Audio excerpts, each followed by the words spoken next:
BRS working president ఢిల్లీకి కాదు చంద్రమండలానికి వెళ్లి ఫిర్యాదు చేసినా తప్పు చేస్తే అరెస్ట్ అవ్వడం ఖాయమని తెలంగాణ సీఎం రేవంత్ రెడ్డి అన్నారు. వేములవాడ గుడి చెరువులో ఏర్పాటు చేసిన ప్రజా విజయోత్సవ సభలో ఆయన మాట్లాడారు. భూసేకరణపై కుట్ర చేసినందుకు ఊచలు లెక్క పెడతారని హెచ్చరించారు. డ్రగ్స్ తీసుకున్న వారు ఇంట్లో దొరికితే కేసు పెట్టకూడదా? తన బావమరిది తాయి తందనాలు ఆడితే కేటీఆర్ ఎలా సమర్థిస్తారు అని సీఎం ప్రశ్నించారు. విదేశీ మద్యం దొరికితే కేసు పెట్టవద్దా? కేటీఆర్ ఉరుకులాటలు గమనిస్తూనే ఉన్నామని, ఎంత దూరం ఉరుకుతారో చూస్తానన్నారు. తన నియోజకవర్గంపై కేసీఆర్కు ఎందుకంత కక్ష అన్నారు. తానేమీ లక్షల ఎకరాలు సేకరించడం లేదని, 4 గ్రామాల్లో 1100 ఎకరాలను మాత్రమే సేకరిస్తున్నామన్నారు. 10 ఏళ్ళు ప్రభుత్వం నడిపినాడు. 10 నెలలు కాకముందే నువ్వు దిగిపో మేము కూర్చుంటామంటారు. 10 ఏళ్ళు కూర్చున్నారు కదా, ఏం ఎలగబెట్టారు? ఎలగబెడితే ఏం ఎలగబెట్టారో చెప్పండి. 10 ఏళ్ళు మీరు చేయలేని పనులు మేము చేస్తుంటే మీకు కడుపు నొప్పి వచ్చిందా? 25 రోజుల్లో మనము 2 లక్షల రూపాయల మేరకు రైతులకు చేసిన రుణమాఫీని 2014 నుంచి 2018 వరకు, 2018 నుంచి 2023 డిసెంబర్ వరకు, 2023 డిసెంబర్ నుంచి 2024 డిసెంబర్ వరకు 3 సార్లు రైతు రుణమాఫీలో 2 సార్లు చంద్రశేఖరరావు చేస్తే, ఒక్కసారి ఈ వేదిక మీద ఉన్న మా మిత్రులందరూ చేసారు. లెక్కలు తీద్దాం, వాస్తవాలు మాట్లాడదాం. చంద్రశేఖరరావు గారు, మీరు అసెంబ్లీకి రాండి. నీకు ధైర్యం ఉంటే, నిజాన్ని ఎదుర్కొనే చిత్తశుద్ధి నీకుంటే రా అసెంబ్లీలకు. మా వ్యవసాయ శాఖ మంత్రి ఈరోజు నీకు లెక్కలు చెప్తాడు. ఏమన్నా తక్కువ పడితే మిగతా సంగతి నేను చూసుకుంటా. 10 నెలల్లో నేను 50,000 ఉద్యోగాలు ఇచ్చిన ప్రభుత్వ ఉద్యోగాలను. 10 ఏళ్లలో నువ్వు ఎన్ని ఇచ్చినవో లెక్క కట్టు, తలకాయ లెక్క పెడదాం. 50,000 ఒక్క తలకాయ తక్కువ ఎల్పీ స్టేడియంలో అందరిని పిలుస్తా. 50కి తక్కువ ఉంటే అక్కడ నేను క్షమాపణ చెప్తా. అంబర్పేట్ దేవస్థాన సేవా సమితి ఆధ్వర్యంలో బొడ్రాయి పునఃప్రతిష్టాపన ఉత్సవాలు ఘనంగా ప్రారంభమయ్యాయి. అంబర్పేట్లోని గాంధీ బొమ్మకు ఎదురుగా ఉన్న స్థలంలో నూతన బొడ్రాయిని వేద మంత్రోచ్చారణల మధ్య ప్రతిష్ఠించారు. ఈ బొడ్రాయి పునఃప్రతిష్టలో మాజీ రాజ్యసభ సభ్యుడు వి హనుమంతరావు, దేవస్థాన సేవా సమితి ప్రధాన సలహాదారుడు దుర్గా ప్రసాద్ రెడ్డి, స్థానిక ఎమ్మెల్యే కాలేరు వెంకటేష్, మాజీ మంత్రి తలసాని శ్రీనివాస్ యాదవ్, ఎమ్మెల్యే దానం నాగేందర్ తదితరులు పాల్గొన్నారు. ఈ సందర్భంగా అంబర్పేట దేవస్థాన సేవా సమితి సభ్యులు తదితరులు పాల్గొన్నారు.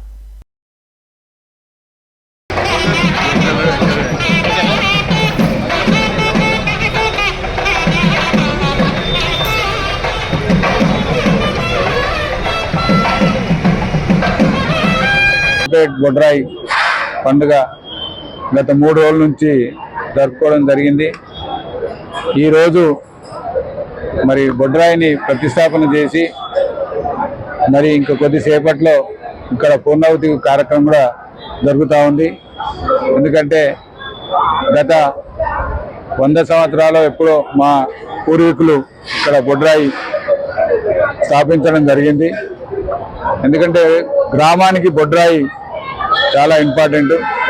ఎందుకంటే గ్రామ దేవతలు మరి ఈ యొక్క వచ్చే గాలి దుమారము, మరి ప్లేగు ఇట్లాంటి ఆ రోజులలో మరి డాక్టర్లు హాస్పిటల్స్ తక్కువ కాబట్టి ఈ యొక్క బొడ్రాయి ఈ పూజలతోని మరి ఆ రోజు పూజలు చేసి మరి ఆ యొక్క రోగాలను మరి రాగదొలిసిన సందర్భాలు ఉన్నాయి. వికారాబాద్ అంబేద్కర్ భవన్లో గ్రంథాలయ ముగింపు వారోత్సవాలు నిర్వహించారు. ఈ కార్యక్రమానికి ముఖ్య అతిథిగా శాసన మండలి చీఫ్ విప్ పట్నం మహేందర్ రెడ్డి హాజరై వివిధ కళలలో ప్రతిభ కనబరిచిన విద్యార్థులకు బహుమతులు అందజేశారు. ప్రతి ఒక్కరూ పుస్తకాలను చదవడం అలవర్చుకోవాలని మహేందర్ రెడ్డి సూచించారు. తద్వారా మానసిక ఆరోగ్యంతో పాటు జ్ఞాన విజ్ఞానాన్ని పెంపొందించుకోవచ్చు అని అన్నారు. ఉమ్మడి రంగారెడ్డి జిల్లాలోని వికారాబాద్ జిల్లా గ్రంథాలయానికి మంచి ప్రాధాన్యత ఉందని గుర్తు చేశారు. గ్రంథాలయాలలో పుస్తకాలు మౌలిక వసతుల కల్పనకు స్థానిక శాసనసభ్యులు స్పీకర్ ప్రసాద్ కుమార్తో కలిసి గ్రంథాలయ అభివృద్ధికి అన్ని రకాల సహాయ సహకారాలు అందిస్తామని తెలిపారు. వికారాబాద్ జిల్లాలో 57వ జాతీయ గ్రంథాలయ వారోత్సవాలు జరుపుకుంటున్నాం. ప్రతి మండల హెడ్ క్వార్టర్లో కూడా గ్రంథాలయాలు కూడా చేసుకోవాల్సిన అవసరం ఉన్నది. పెద్ద పెద్ద గ్రామాల్లో కూడా గ్రంథాలయాలు పెట్టి మరి చురుకైన గ్రంథాలయ చైర్మన్గా వచ్చినారు. వారు కూడా మరి ఎక్కడైతే ఇంకా గ్రంథాలయాలు అవసరం ఉన్నాయో తప్పకుండా సాక్ష్యాలు ఇచ్చి దానికి తోడుగా స్పీకర్ గారు మేమంతా కూడా వారికి తప్పకుండా సహకరిస్తాం. మరి ఇక్కడ 3,10,000 బుక్స్ అన్నీ ఉన్నాయని చెప్పి కూడా చెప్పడం కూడా జరుగుతున్నది. మరి ఏదైతే గ్రంథాలయంలో మనం పోయి చదువుకుంటున్నప్పుడు కానీ అక్కడ మరి చాలామంది మీ అందరు కూడా పరిచయాలు అవుతారు. మరి మంచిగా ఇంకా ముందు పోవడానికి అవకాశం ఉంటుంది. కాబట్టి గ్రంథాలయంలో అలవాటు చేసుకున్నట్టయితే మరి అందరూ కూడా మంచి చదువులు చదువుకొని మరి చాలా విషయాలు కూడా గ్రంథాలయంలో మరి పుస్తకాలు చదవడం వల్ల పుస్తకాలు చదవడం అలవాటు చేసుకుంటే చాలా బాగుంటుంది. కావలసినటువంటి జ్ఞానాన్ని పొందాలి అనే ఉద్దేశంతో 15 నాడున పుస్తక ప్రదర్శన నిర్వహించడం జరుగుతుంది. అదేవిధంగా 16వ తారీఖు వ్యాసరచన పోటీలు ఎందుకు పెట్టాం? ఇవాళ ఇక్కడ 12 స్కూల్స్ పిల్లలు ఉన్నాం. మీరందరూ మా లైబ్రరీకి రావడం వలన మా దగ్గర మీకు సంబంధించిన సబ్జెక్ట్ బుక్స్ కావచ్చు, విజ్ఞానాన్ని పెంపొందించుకోవాల్సిన బుక్స్ కావచ్చు, నీతి కథల బుక్స్ కావచ్చు మా గ్రంథాలయంలో ఉన్నాయి. శేర్లింగంపల్లి సీనియర్ నాయకులు చిరుమర్తి రాజు ఆధ్వర్యంలో కాంగ్రెస్ పార్టీ నేతలు సమావేశం నిర్వహించారు. ప్రస్తుతం బీఆర్ఎస్ పార్టీ అధినేతని ఫామ్ హౌస్లో రెస్ట్ తీసుకుంటున్నారని, ఇక్కడికి వచ్చి తమ ఎమ్మెల్యే పైన ఆరోపణలు చేయడం సరికాదని మండిపడ్డారు. శేర్లింగంపల్లి నియోజకవర్గం నిన్న జరిగిన ఆలూరు కాలనీలో బీఆర్ఎస్ పార్టీ ఆత్మీయ సమ్మేళన పేరుతో ఒక ప్రోగ్రాం పెట్టారు. అది ఆత్మీయ సమ్మేళనం కాదు, అపవాస్య సమ్మేళనం నేనంటున్నా. ఎందుకంటే ఆ మీటింగ్ పెట్టింది నాకు తెలిసి మా ఎమ్మెల్యే గాంధీ గురించి అని నేను అనుకుంటున్నా. వాళ్ళు జీర్ణించుకోలేక వాళ్ళు ఏం మాట్లాడుతారో గాడ్సే అని సంబోధించుకుంటా అన్పార్లమెంట్ లాంగ్వేజ్ మాట్లాడు షమీపూర్ రాజును కూడా సవాల్ ఇస్తున్నా. మిస్టర్ షమీపూర్ రాజు గుర్తుపెట్టుకో, నువ్వు లీడరు కాదు, కేసీఆర్ ఇంట్లో పనునివి. నేను ఏ రోజు ప్రజలు గుర్తించలే, ప్రజలు ఎవరు గుర్తించలే. నిన్ను ఎందుకు గుర్తించలేదో మాకు తెలుసు. నువ్వు పెద్ద కబ్జా రాయుడివి, వాళ్ళ బినామీవి నువ్వు. ఇంకా దాంతోపాటు అసలు శేర్లింగంపల్లి బీఆర్ఎస్ పార్టీకి నాయకుడే లేడు. ఫస్ట్ మీరు అది ఆత్మపరిశీలన చేసుకోండి. మీరు మా గురించి మాట్లాడే ముందు కొంచెం బుద్ధి జ్ఞానం ఉండాలి. పక్కన ఎమ్మెల్యే తీసుకొచ్చి మాట్లాడుతున్నారు మీరు. పక్కన ఎమ్మెల్యే పాపం మాధవ కృష్ణారావు 3 సార్లు ఆయన ప్రజలు దీవించి గెలిపించారు. ఆ కాన్సెన్స్ చూసుకొని మన మాధవ కృష్ణారావుని ఆ ప్రజలను రెగ్యులర్గా ఆ ప్రజలు నువ్వు మంచిగా ప్రజలను చూసుకొని అక్కడ అభివృద్ధి కార్యక్రమాలు చేపట్టి అక్కడే ఉండమని చెప్పు. లేకపోతే మరి కృష్ణారావు గారికి అక్కడ చేసే ఉద్దేశంలో మరి శేర్లింగంపల్లి పోటేస్తే మా గాంధీకి అపోజిట్ పోటీ చేయమని చెప్పు. ప్రజాక్షేత్రంలో నువ్వారైనా తెలుసుకుందాం. మా ఎమ్మెల్యే గెలిచాడా మీరు గెలిచాడా సెకండరీ. కొంచెము హుందాతనంగా మీరు గౌరవప్రదమైన పదవిలో ఉన్నారు, ఎమ్మెల్సీగా ఉన్నాడు, ఇతను ఎమ్మెల్యేగా ఉన్నాడు. కాబట్టి కొంచెం చూసి జాగ్రత్తగా మాట్లాడాలని కాంగ్రెస్ పార్టీ నుంచి డిమాండ్ చేస్తూ నిత్యం మా ప్రభుత్వం పైన మా సీఎం పైన బురదల ప్రయత్నం చేసి ఎవరు చూస్తూ ఊరుకోరు. మీ ఉడత ఊపులకి మీ తాటకు చెప్పలు ఇక్కడ ఎవరు భయపడలేరు. మేము ప్రతిపక్షం నుంచే వచ్చినాం. ఆ స్టేజ్ నుంచే 10 సంవత్సరాలు ఇబ్బందులు పడి అన్ని ఎదుర్కొని చూసిన వాళ్ళమే. మేము అనుకుంటే మీరు ఇళ్ళకెళ్ళి బయటకు వెళ్ళరు, కానీ మా ప్రభుత్వం అలాంటిది కాదు. అంబర్పేట్ చే నెంబర్లోని మహారాణా ప్రతాప్ ఫంక్షన్ హాల్లో జరిగిన సీనియర్ బీఆర్ఎస్ నేత రాము యాదవ్ కుమార్తె ఉషా నాగరాజు వివాహానికి BRS party working president KTR హాజరై దంపతులను ఆశీర్వదించారు. స్థానిక అంబర్పేట్ ఎమ్మెల్యే కాలేరు వెంకటేష్, బాగంబర్పేట్ కార్పొరేటర్ పద్మ వెంకటరెడ్డి, అంబర్పేట్ కార్పొరేటర్ విజయ్ కుమార్ గౌడ్ తదితరులు ఆయన వెంట ఉన్నారు.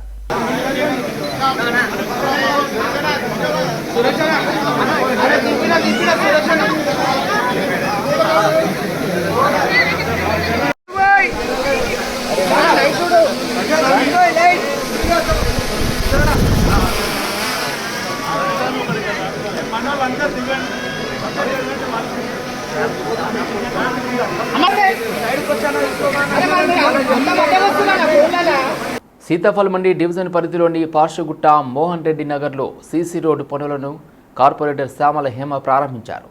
ఈ పనులను 19 లక్షల రూపాయల వ్యయంతో పనులు చేపట్టినట్లు తెలిపారు. త్వరగా పనులు పూర్తి చేయాలని అధికారులను కార్పొరేటర్ ఆదేశించారు. నాణ్యత ప్రమాణాలు పాటించాలని సూచించారు. గత ప్రభుత్వంలో మంజూరు అయిన పనులే ఇప్పుడు చేపట్టినట్లు తెలిపారు. అనంతరం స్థానికులతో ఆమె మాట్లాడారు. వారి సమస్యలు అడిగి తెలుసుకున్నారు. ఏదైనా సమస్య ఉంటే తమ దృష్టికి తీసుకురావాలని ఆమె అన్నారు. మలక్పేట్ వ్యవసాయ మార్కెట్లో నూతన committee chairperson Chekolekar Lakshmi, vice chairman Kota Srinivas అధికారులతో కలిసి పర్యటించారు. మార్కెట్లో సమస్యలను రైతులు, వ్యాపారుల నుండి అడిగి తెలుసుకున్నారు. మార్కెట్లో అక్రమ పార్కింగ్లపై జరుగుతున్న ఇబ్బందులు పరిష్కరిస్తామని తెలిపారు. మార్కెట్లో సమస్యలు యుద్ధ ప్రాతిపదికన పరిష్కరించేందుకు కృషి చేస్తామని అన్నారు. రైతులు, వ్యాపారులు, వినియోగదారులకు అనుసంధానకర్తలుగా వ్యవహరిస్తామని చెప్పారు. ఈ కార్యక్రమంలో మార్కెటింగ్ అధికారులు, నూతన డైరెక్టర్లు పాల్గొన్నారు. గుత్తాధిపత్యంగా కూర్చున్నారు. ఇక 13 సంవత్సరాల నుంచి కూర్చున్నారు. ఇట్లనే మీరు కార్లు కడుగుతారు, మొత్తం నీళ్ళన్నీ పోతున్నాయి కింది వరకు. ఎవరు బాధ్యులు? మీరు పట్టించుకుంటలేరు. ఎన్నోసార్లు చెప్పారు ఇది అగ్రికల్చర్ మార్కెట్, ప్రొడక్ట్కి సంబంధించి ఏమన్నా తీసుకోరండి. ఆఫీస్ కానీ ఎన్జిఎస్ కానీ మీరు వాటర్ మాత్రం బయట పార్కింగ్ అంతా రోడ్లు అన్ని ఇది ఓన్లీ రైతులకు సంబంధించిన మార్కెటింగ్. ఇక్కడ కమర్షియల్ యాక్టివిటీ అనేది నవైన ఓపిక చెప్తున్నాము. ఒక్కసారి మళ్ళీ నెక్స్ట్ రిపీట్ అయితే మాకు యాక్షన్. విశ్వేశ్వరయ్య కాలేజీలో centre of excellence emerging technology కొరకు ల్యాబ్ను ఘనంగా ప్రారంభించారు. ఈరోజు ల్యాబ్ను ప్రారంభించుకోవడం సంతోషంగా ఉందని ప్రిన్సిపల్ రమేష్ అన్నారు. టిఎస్సి డిపార్ట్మెంట్లో centre of excellence on emerging technology మీద ఒక ల్యాబ్ ఎస్టాబ్లిష్ అయింది. Lab value 30 lakhs. ఇది మాకు Edunet foundation, TASK, Telangana academic and skill and knowledge and SAP technology, S A P technologies మరియు తెలంగాణ ప్రభుత్వం నుంచి వచ్చిన బహుమతి. ఇది మా స్టూడెంట్స్కు చాలా ఉపయోగపడుతుంది. ప్లస్ మా ఫ్యాకల్టీకి కూడా, మా ఉపాధ్యాయులకు కూడా వాళ్ళ నాలెడ్జ్ని మా కాలేజ్ ఫ్యాకల్టీకి షేర్ చేస్తారు. దానివల్ల మేము స్టూడెంట్స్కు కమింగ్ ఇయర్స్లో స్టూడెంట్స్ కూడా నాలెడ్జ్ ట్రాన్స్ఫర్ ఉంటుంది. ఈ స్టూడెంట్స్ ఇండస్ట్రీ రెడీ రిక్వైర్మెంట్ ప్రకారము ట్రైన్ అవుతున్నారు. ఆ ట్రైనింగ్ వల్ల స్టూడెంట్స్కి వాళ్ళకి ప్లేస్మెంట్, ఇంటర్న్షిప్స్, జాబ్ ఆపర్చునిటీస్ చాలా బాగా వస్తాయి. ఈరోజు మేము ఈ విశ్వేశ్వరయ్య కాలేజ్లో మన చైర్మన్ గారితో మన ఎస్ఏపి నుంచి కోడున్నతి ప్రోగ్రామ్ మేనేజర్ ఉన్నారు, టాస్క్ నుంచి వచ్చిన రిలేషన్షిప్ మేనేజర్ సిరాజుద్దీన్ గారు కూడా మాతో పాటు ఈరోజు ఉన్నారు. కాలేజ్ మేనేజ్మెంట్ వారు ఇక్కడ మాతో సహకరించి మాకు ఇక్కడ ప్లేస్ ఇవ్వడం జరిగింది. ఎస్ఏపి నుంచి మేము ఒక సెంటర్ ఆఫ్ ఎక్సలెన్స్ అనేది ఒక ల్యాబ్, ఒక 30 సిస్టమ్స్ తోటి మేము ఒక ల్యాబ్ ఏర్పాటు చేయడం జరిగింది. ఈ ల్యాబ్ పెట్టడం వల్ల దీంట్లో ఉన్న కాలేజ్లో ఉన్న ఫ్యాకల్టీ అయితే కానీ, పిల్లలు అయితే కానీ, 2nd, 3rd, ఫైనల్ ఇయర్ పిల్లలు ప్రతి సంవత్సరంలో ఒక 40 మంది పిల్లల్ని మేము ఎంపిక చేసుకొని వాళ్ళకు ప్రాపర్గా ట్రైనింగ్ ఇచ్చి వాళ్ళకు సరిపోను ఇంటర్న్షిప్ అయితే ఏంటి, ప్లేస్మెంట్స్ అయితే ఏంటి, అటువంటివన్నీ ఇవ్వడం జరుగుతుంది. పోటీపడి విశ్వేశ్వరయ్య కాలేజ్ 16 కాలేజీలలో నిలబడింది. సో ఈరోజు ఆ సందర్భాన్ని మేము ఇక్కడ సెలబ్రేట్ చేసుకుంటున్నాము. అండ్ దాదాపు 30 లక్షల ఫండింగ్ ద్వారా, ఎస్ఏపి నుంచి ఫండింగ్ ద్వారా, టాస్క్ కొలాబరేషన్ తోటి government of Telangana academic skills for knowledge and task ద్వారా మేము ఈ ప్రోగ్రామ్ ఇక్కడ ఇంప్లిమెంట్ చేస్తున్నాము. దాదాపు 353 మంది ఇందులో రిజిస్టర్ అయ్యారు. అందులో మేము 129 మందికి ట్రైనింగ్ స్టార్ట్ చేసాము. ఇక్కడ ఈరోజు ఇనాగ్రేట్ చేసుకున్నందుకు చాలా సంతోషంగా ఉంది. ఈ ఫెసిలిటీ, ఇన్ఫ్రా ఫెసిలిటీ ప్రొవైడ్ చేసినందుకు ప్రత్యేకంగా చైర్మన్ గారికి, కాలేజ్ మేనేజ్మెంట్కి ధన్యవాదాలు తెలుపుతున్నాను. మన Pradeep Reddy garu TASK placement head and Afsar Pasha garu Edunet foundation relationship manager and chief guest కూడా వెంకటేశ్వర రెడ్డి గారు అటెండ్ అయ్యారు. మన ఒకటే అప్పీల్ ఏంటంటే మన స్టూడెంట్స్ అందరూ దీన్ని చాలా యూటిలైజ్ చేసుకుంటారని మేము ఆశపడుతున్నాము. వాళ్ళు చెప్పినట్లు 175 కాలేజీల్లో ఓన్లీ 16 కాలేజీలకే మనకి సెంటర్ ఆఫ్ ఎక్సలెన్స్ ఫెసిలిటీ వచ్చింది. దానికోసము మా స్టూడెంట్స్ని బాగా ఎంకరేజ్ చేసి మేము బాగా మనకి ప్లేస్మెంట్స్ కానీ యూజ్ అవుతాయని చెప్పి మేము ఆలోచిస్తున్నాము. సిఎస్సి డిపార్ట్మెంట్ శాప్ పెట్టినందుకు చాలా హ్యాపీగా ఫీల్ అవుతున్నాం. ఎందుకంటే ఇంటర్న్షిప్ కానీ, ప్లేస్మెంట్స్ కానీ బయట వెళ్ళి శాప్ చదవాలనుకుంటే 20-30,000 అలా ఉంది. ఇప్పుడు ట్రైనర్స్ యాక్చువల్గా అమీర్పేటలో మేము లాస్ట్ 3 months బ్యాక్ అడిగాము ఎస్ఏపి గురించి, 15,000 చెప్పారు వాళ్ళు మాకి. కాలేజ్ ఈ ఆపర్చునిటీ ఇచ్చినందుకు చాలా హ్యాపీగా ఫీల్ అవుతున్నాం. అందులో మేము ఇంకా పార్టిసిపేట్ చేసినందుకు ఇంకా చాలా హ్యాపీగా ఫీల్ అవుతున్నాం. సో త్రూ ఈ ల్యాబ్ నుంచి students will learn emerging technologies. So like IoT, machine learning, deep learning, Python, artificial intelligence, and Edunet Foundation, they have donated 30 systems to our college along with the kits, server facility and everything. So I thank our management, Task, Edunet Foundation, SAP, Coordinate Program, and our regional manager, program manager, associate director, and all the dignitaries or all the people who have involved in setting up this lab. Telangana రాష్ట్ర ప్రభుత్వం ఏర్పాటు చేసిన సమగ్ర కులగణన survey dedicated BC chairman Busani వెంకటేశ్వరరావుని committee సభ్యులు secretary Saidulu CEO NBC అలోక్ని DSS Masab tank కార్యాలయంలో బీజేపీ ఓబీసీ మోర్చా నేతలు కలిశారు. తెలంగాణ రాష్ట్ర అధ్యక్షులు గంధమల్ల ఆనంద్ గౌడ్ నేతృత్వంలో కులగణన సర్వేపై అభిప్రాయాలు తెలియజేశారు. ముఖ్యంగా 42% స్థానిక ఎన్నికల్లో రిజర్వేషన్ కల్పించాలని ముస్లింలకు కేటాయించిన 4% రిజర్వేషన్ రాజ్యాంగ విరుద్ధమని బీజేపీ దీన్ని తీవ్రంగా వ్యతిరేకిస్తుందని తెలిపారు. మైనార్టీలకు కూడా కులాల వారీగా కులగణనను చేసి వాటి వివరాలు ప్రకటించాలని, కులగణన పారదర్శకంగా నిర్వహించి సర్వే డేటాను పబ్లిక్ డొమైన్లో పెట్టాలని కోరారు. అలాగే బీఆర్ఎస్ ప్రభుత్వం లాగా సర్వేలన్నీ చేయించి దాన్ని బహిర్గతం చేయకుండా గత ప్రభుత్వం లాగా బుట్ట దాఖలు చేయొద్దని సూచించాలని కోరారు.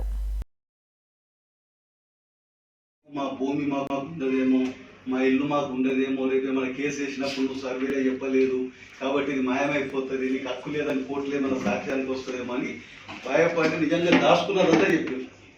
ఎవ్వరు కూడా దాచుకోలేదు. ఇప్పుడు దానికి దీని మీద సీరియస్నెస్ పోయింది అందరికి.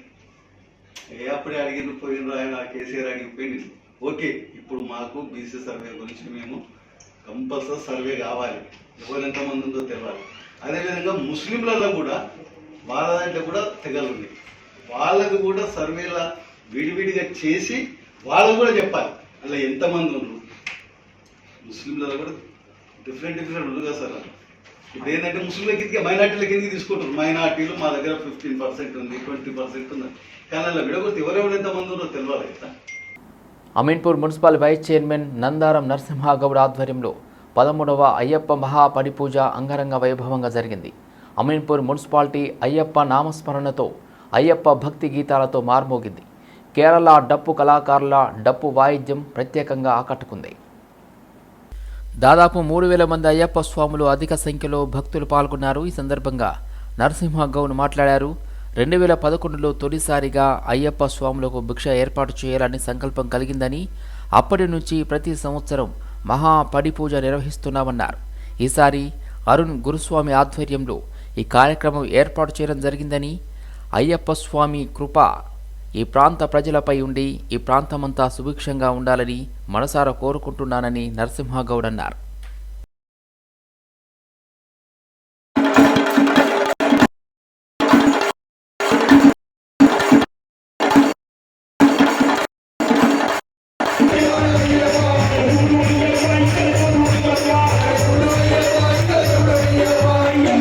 అందరికీ నమస్కారం. ఈరోజు అమీన్పూర్ మున్సిపల్ పరిధిలోని గ్రీన్ మెడోస్ కాలనీలో 13వ అయ్యప్ప మహాపడిపూజ కార్యక్రమం అంగరంగ వైభవంగా నిర్వహించడం జరిగింది. ఈ కార్యక్రమానికి పుర ప్రముఖులు, పెద్దలు, అయ్యప్ప భక్తులు పెద్ద ఎత్తున ఇక్కడికి విచ్చేసి ఈ కార్యక్రమాన్ని దిగ్విజయంగా అరుణ్ గురుస్వామి వారి ఆధ్వర్యంలో పెద్ద ఎత్తున ఈ కార్యక్రమం నిర్వహించడం జరిగింది. ఈ కార్యక్రమానికి వచ్చిన భక్తులందరికీ కూడా పేరు పేరున శిరస్సు వచ్చి నమస్కారాలు తెలియజేసుకుంటూ అందరికి కూడా ఆ అయ్యప్ప స్వామి అష్టైశ్వర్యాలు, ఆరోగ్యాలు ప్రసాదించాలని, మా ప్రాంతం అంతా కూడా సుభిక్షంగా ఉండాలని మనస్ఫూర్తిగా కోరుకుంటూ ఈ అవకాశం ఇచ్చిన మీడియా మిత్రులందరికీ కూడా నమస్సుమాన్యాలు తెలియజేస్తాను. ముఖ్యమంత్రి పర్యటన సందర్భంగా సర్పంచులను అరెస్ట్ చేయడాన్ని తెలంగాణ సర్పంచుల సంఘం ఐకాసా రాష్ట్ర అధ్యక్షుడు సుర్వి యాదయ్య గౌడ్ ఖండించారు. వారం కిందట యాదాద్రి భువనగిరి జిల్లా సంఘం మూసి పరిశీలన పేరుతో వచ్చిన సీఎం జిల్లా సర్పంచులను అరెస్ట్ చేయించి వచ్చి వెళ్లిపోయారని తెలిపారు. నిన్న వరంగల్లో ముందస్తు అరెస్ట్ చేసి విజయోత్సవ సభ జరుపుకొని వెళ్లిపోయాడన్నారు. ఇవాళ వేములవాడ పర్యటన దృష్ట్యా అర్ధరాత్రి సర్పంచులను అరెస్ట్ చేయించారన్నారు. ఇది ప్రజాపాలన లేక నిర్బంధాల పాలన అని మండిపడ్డారు. మంత్రివర్యులు రేవంత్ రెడ్డి గారి పర్యటన సందర్భంగా గ్రామాలలో అక్కడ ఆ జిల్లాకు సంబంధించిన సర్పంచులని అర్ధరాత్రి అరెస్టు చేస్తున్నారు. మొన్న మూసి పర్యటన పేరు మీద యాదాద్రి భువనగిరి జిల్లాలో ఉన్న సర్పంచులను అందరినీ అరెస్టు చేశారు. ఈరోజు అదేవిధంగా సిరిసిల్ల రాజన్న జిల్లాకు చెందిన సర్పంచులను అర్ధరాత్రి తీసుకెళ్లి ఆ పోలీస్ స్టేషన్లో కూర్చోబెట్టినారు. ఈ అరెస్టులను తీవ్రంగా ఖండిస్తున్నాం. ముఖ్యమంత్రి వర్యులు పర్యటన చేస్తే స్వాగతాలు వలికేటట్టు ఉండాలి, కానీ నిర్బంధాలతో అరెస్టులతో చేస్తున్నారు. అది సర్పంచులు ఏమన్నా టెర్రరిస్టులా, సర్పంచులు ఏమన్నా తీవ్రవాదులా, సర్పంచులు ఏమన్నా ఉగ్రవాదులా, సర్పంచులు ఏమన్నా దొంగలా, సర్పంచులు ఏమన్నా రౌడీ సీటర్లా? సర్పంచులు చేసిన గ్రామాలలో అభివృద్ధి పెండింగ్ బిల్లులని ఈ ప్రభుత్వాన్ని అడగడమే పాపమా? ఎప్పటికైనా మార్చుకొని ప్రజలకు సేవ చేసే విధంగా మీ పరిపాలన కొనసాగించాలని మేము డిమాండ్ చేస్తున్నాం. కూకట్పల్లి పోలీస్ స్టేషన్ పరిధిలోని జయనగర్లో సాఫ్ట్వేర్ ఉద్యోగుల పేరిట భారీ మోసం చోటు చేసుకుంది. ఐటీ కంపెనీలకు సంబంధించి ట్రైనింగ్ ఇవ్వడంతో పాటు విదేశాలలో వివిధ కంపెనీలలో భారీ ప్యాకేజీలతో ఉద్యోగాలు ఇస్తామని గంగరాజు అనే వ్యక్తి మోసగించాడు. 3 ఏళ్లుగా ఉద్యోగాలు ఇప్పించకపోవడంతో బాధితులు గంగరాజు ఇంటి ముందు ఆందోళన చేపట్టారు. అప్పులు తెచ్చి మరీ ట్రైనింగ్ ఇప్పించామని బాధితులు వాపోయారు. డబ్బులు లేక ట్రైనింగ్ కోసం పర్సనల్ లోన్ తీసుకుని డబ్బులు చెల్లించామని బాధితులు వాపోయారు. దీంతో డబ్బులు కట్టాలని లోన్ యాప్స్ వేధింపులు ఎక్కువ కావడంతో బాధితులు ఆత్మహత్యకు యత్నించినట్లు తెలిపారు కుటుంబ సభ్యులు. ఇది మా తమ్ముడి దగ్గర డబ్బులు తీసుకున్నారంటండి, సాఫ్ట్వేర్ది ఏదో డ్యూటీ ఇప్పిస్తానని 5 లక్షలు కావాలని చెప్పాడు. నేను ఇక్కడికి రావడం కారణం ఏంటంటే రాత్రి మా తమ్ముడు సూసైడ్ చేసుకున్నాడు, బస్ కింద పడ్డాడంట. వాళ్ళకి తెలిసిన వాళ్ళు మాకు ఫోన్ చేసి చెప్తే వైజాగ్లో ఉంటానండి, నేను వైజాగ్ నుంచి ఇక్కడికి వచ్చాను. ఏమైందిరా ఏంటనంటే, అక్క 2 సంవత్సరాల నుంచి వీళ్ళ చుట్టూ తిరుగుతున్నాను, నాకు రూపాయి కూడా ఇవ్వట్లేదంటే, ఎవరికి ఇచ్చావు ఏమి ఇచ్చావంటే ఇట్లా డ్యూటీ గురించి నాకు చెప్పలేదండి ఇట్లని, లేకుంటే నేనే వచ్చి అడిగేదాన్ని. నాకు తెలియకుండా డ్యూటీ వస్తుందని ఒక కారణంతో నేను కూడా కొంచెం వాళ్ళ దగ్గర తెచ్చి ఇచ్చాను. ఏంటండి అనేది తెచ్చి అడిగితే 2 సంవత్సరాల తర్వాత చెప్పిరట, ఏమన్నంటే పోలీస్ స్టేషన్కి పోయి మాట్లాడకుండా అంటున్నారు. ఇది ఎంతవరకు కరెక్ట్ అండి, మీరు చెప్పండి. నా పేరు వినోద్. గంగరాజ్ అనే వ్యక్తి నా దగ్గర 3 లక్షలు 2 సంవత్సరాల క్రితం తీసుకున్నాడండి, జాబ్ ఇప్పిస్తానని చెప్పి. నేను ఆల్రెడీ ఉద్యోగం చేస్తున్న వ్యక్తిని, నీకు ఇక్కడ ఉండవు, సింగపూర్ వెళ్ళిపోతావు, అమెరికా వెళ్ళిపోతావు అని చెప్పి 3 లక్షలు తీసుకున్నాడండి. మా అక్క దగ్గర నేను లోన్ తీసుకొని ఇచ్చాను. ఇప్పుడు డబ్బులు అడుగుతుంటే ఇస్తానని చెప్పాడండి. మార్చిలో రమ్మని చెప్పాడు. ఇప్పుడు వరకు ఎవరికి డబ్బులు ఇవ్వకపోగా వేరే ఫ్రెండ్ వల్ల నేను పరిచయం అయితే వీడి దగ్గరికి వెళ్ళాను. ఇప్పుడు వాడు కూడా ఫోన్ ఎత్తట్లేదు, వాడు కూడా కమిషన్ తీసుకుంటున్నాడు అని చెప్తున్నాడండి. నాకు ఏం చేయాలో అర్థం కావట్లేదు. ఇంట్లో ఎవరైతే లోన్ తీసుకున్నానో వాళ్ళందరూ మా ఇంటికి వచ్చి మా చెల్లి ఫొటోస్ అన్ని పంపించి డబ్బులు కట్టలేనప్పుడు ఎందుకు, నీకు అంత స్తోమత లేనప్పుడు ఎందుకు తీసుకుంటావు అని అడుగుతున్నారండి. నాకు ఏం చేయాలో కూడా అలా అర్థం కావట్లేదు. డబ్బులు అడిగితే ఇస్తాను అని చెప్తున్నాడు. ఇక్కడికి వస్తే తలుపు తీయకుండా ఇంట్లోనే ఉండి పోలీస్ స్టేషన్కి వెళ్ళి కంప్లైంట్ ఇచ్చుకుంటున్నాడు. నేను ఆల్రెడీ పోలీస్ స్టేషన్కి వెళ్ళి కంప్లైంట్ ఇస్తే వాళ్ళు కూడా అసలు ఎఫ్ఐఆర్ కూడా ఫైల్ చేయట్లేదు. అసలు ఇతను చూస్తే ఇంటికి వస్తే డబ్బులు ఇస్తాను అంటున్నారు. ఇంటికి రాగానే ఇంటి బయట తలుపు వేసుకొని తలుపు ఓపెన్ చేయకుండా ఇంటికి వచ్చి న్యూసెన్స్ చేస్తానని చెప్పి పోలీస్ స్టేషన్లో కంప్లైంట్ పెడుతున్నారండి. నాకు ఏం చేయాలో అర్థం కావట్లేదు. ఇప్పుడు నేను ఇంటికి కూడా వెళ్ళే పరిస్థితి లేదు. నాకు చచ్చిపోవాలన్న ఒక ఆప్షన్ ఉంది, ఇంకేమీ లేదండి. తార్నాక డివిజన్ పరిధిలోని ఎర్రకుంట చెరువు పునరుద్ధరణకు అధికారులు పనులు ప్రారంభించారు. నిజాం కాలం నాటి లాలాగూడ గ్రామ పరిధిలో సర్వే నెంబర్ 123 నుంచి 128 వరకు దాదాపు 24 ఎకరాల విస్తీర్ణంలో ఉన్న ఎర్రకుంట చెరువు ప్రస్తుతం కబ్జా కోరల్లో చిక్కుకుంది. తార్నాకలోని నాగార్జున కాలనీ సంక్షేమ సంఘం సభ్యులు, చెరువుల పరిరక్షణ సమితి పలువురు హైడ్రా కమిషనర్ రంగనాథ్కు ఫిర్యాదు చేశారు. ఈ మేరకు కమిషనర్ రంగనాథ్ ఎర్రకుంట చెరువును సందర్శించి పరిశీలించారు. గతంలో దాదాపు 6 ఎకరాల విస్తీర్ణంలో ఎస్టీఎల్గా ఉందని నిర్ధారించారు. ఈ భూముల్లో చెరువు పునరుద్ధరించి అభివృద్ధి చేస్తామని చెప్పారు. ఇందుకు అనుగుణంగా మారేడుపల్లి తహసీల్దార్ భీమయ్య గౌడ్ పర్యవేక్షణలో ఇరిగేషన్ ఏఈ సుధీర్ కుమార్ నేతృత్వంలో అధికారులు, డిఆర్ఎఫ్ బృందాలు వచ్చి 2 ప్రొక్లైన్ల సహాయంతో చెరువు భూముల్లో పెరిగిన చెట్లను, తుప్పలను తొలగించి పనులు ప్రారంభించారు. దీని పట్ల ఎర్రకుంట బస్తీ వాసులు, తార్నాక కాలనీ సంక్షేమ సంఘాలు హర్షం వ్యక్తం చేస్తున్నారు. హెల్మెట్ ధరించకుంటే ప్రాణాలకు ముప్పు అన్న నినాదంతో అడిషనల్ సిపి ట్రాఫిక్ విశ్వప్రసాద్ ఆధ్వర్యంలో బండ్లగూడలో సురక్షిత ప్రయాణం కార్యక్రమం నిర్వహించారు. అందరూ హెల్మెట్ ధరించాలని, దానివల్ల ప్రమాదాలతో సురక్షితంగా ఉండవచ్చని విశ్వప్రసాద్ తెలిపారు.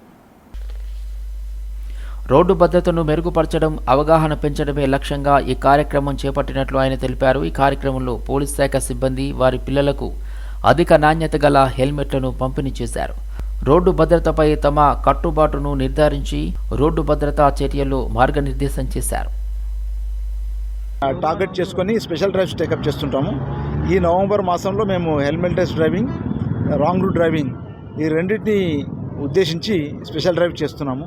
స్పెషల్ డ్రైవ్ అంటే మామూలుగా నాన్ పీక్ అవర్స్లో ఇలాంటి వయోలేటర్స్ని వాళ్ళని ఆపి వాళ్ళని ఛాలెంజ్ జనరేట్ చేసి వాళ్ళతో ఫైన్ కట్టించిన తర్వాత online payment, no physical collection of fine, online payment different payment gateways ద్వారా వాళ్ళు పే చేసిన తర్వాత వాళ్ళని పంపించడం జరుగుతుంది.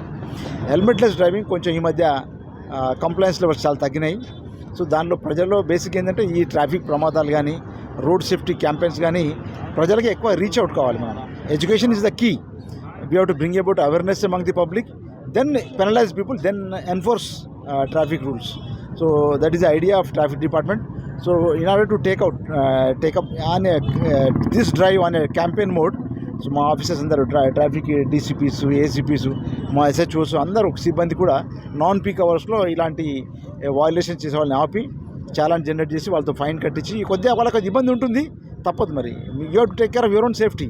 మీ సేఫ్టీ గురించి నేను ఆలోచించడం కరెక్ట్ కాదు. సో మేము ఆలోచిస్తాము, మీరు కూడా మీది బాధ్యత. Because we want you to be safe, ride on the safely on the roads and go back home safely. చాలామంది ఏంటంటే చెప్తుంటారు, నా ఎంట్రుకలు పాడైపోతుంది సార్, నా హెయిర్ స్టైల్ పాడైపోతుంది, నాకు బాల్నెస్ వస్తుంది, నాకు స్పాండిలైటిస్ ఉంది. సమ్ గర్ల్స్ ఈవెన్ వారు బ్యూటీ ఆస్పెక్ట్స్ అవి కూడా సైట్ చేస్తూ వాళ్ళు హెల్మెట్ ధరించడం అని చెప్తారు. But life is not that cheap. You have to preserve your self and move forward. మన ప్రిజర్వేషన్ ఇంపార్టెంట్ కదా, మనం బతుకుంటేనే కదా జీవితాన్ని ఆస్వాదించేది. You can't compromise on your safety. అందుకోసమని my appeal to all riders and commuters of Hyderabad, make it a habit. Because చాలామంది psychologist, sociologist చెప్తారు, మనం ఏదైనా ఒక మంచి అలవాటుని మనము అలవాటుగా మార్చుకోవాలనుకుంటే 21 రోజులు ఆ అలవాటుని ఇష్టం ఉన్నా లేకున్నా అలవాటుని మనం పాటించాలి.